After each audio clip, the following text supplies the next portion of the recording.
ভারতের ইংল্যান্ড বধ কলকাতার ইডেনে। বছরের শুরুতে 5টি টি-20 ম্যাচের প্রথম খেলায় টসে জিতে অধিনায়ক সূর্যকুমার বেছে নেয় বোলিং। ব্যাট হাতে ফিল সল্ট বেন ডাকেটদের আমন্ত্রণ জানায় মাঠে নামার, কিন্তু এ যে উলটপুরাণ।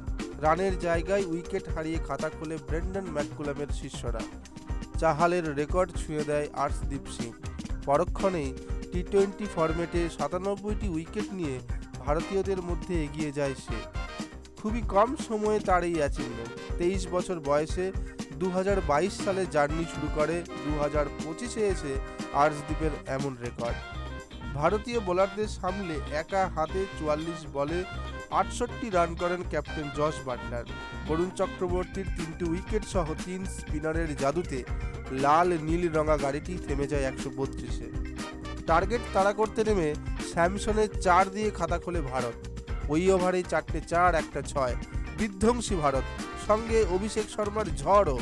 8টি 6 ও 5টি 4 মেরে 34 বলে 79 রান করে যুবরাজের প্রিয় শিষ্য অভিষেক।